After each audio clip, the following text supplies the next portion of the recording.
release with a medical review under this part.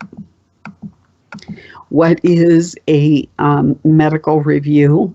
It basically means a physician, a nurse practitioner, or similar medical professional qualified to diagnose and treat infectious disease, once again appointed by the HHS secretary or the CDC director to conduct medical reviews under this part, and may include a HHS or CDC employee. And it is to establish a federal order for quarantine, isolation, or conditional release. I think I forgot to put in here that you do have the right to appeal this process, but it is under this really strange thing like global migration and something else. But I will get that information to you. I just forgot to put it. It's hard to synthesize down an 88-page government document. So what do they mean by non-invasive? Because so here you are at the train station, the bus station, the airport, and you have to be assessed.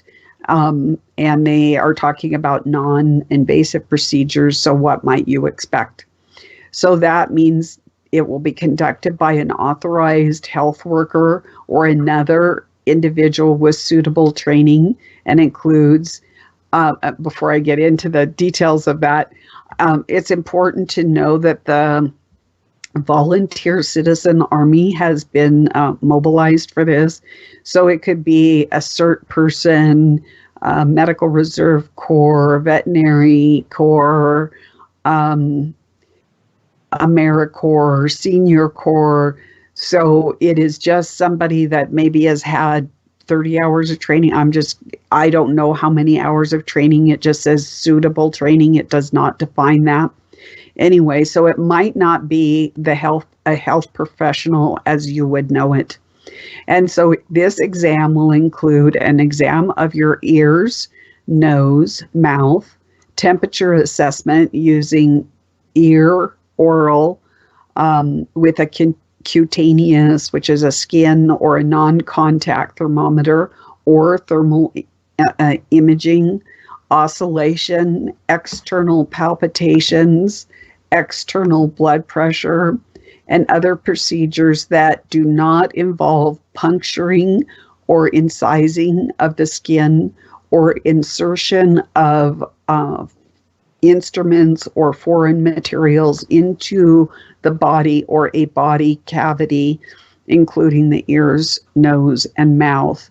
It can include DNA swabs, but here's where they play the gray, because one thing that I noticed back in 2016 is that they said that you could not use an instrument or foreign material into the body or a body cavity, but I do not think that they are excluding body cavity searches.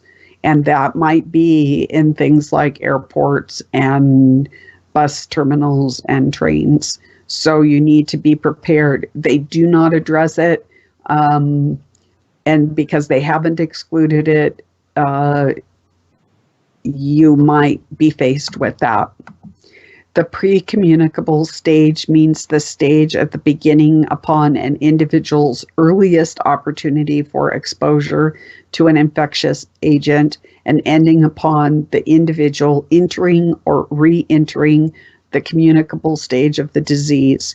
If the individual does not enter the communicable stage, the last date at which the individual could reasonably be expected to have the potential to enter in or re-enter the communicable disease. And basically, by this definition, right now, all Americans have been exposed to this pre-communicable disease, not necessarily because we've run into anybody from China, but maybe somebody from China before they started to limit airlines traffic into the United States may have been communicable and left the disease, let's say, on a door handle. They sneezed on a counter. that type of thing. So basically, this opens up that every single American has the potential to be in the pre-communicable stage right now. And they are going to need to manage that.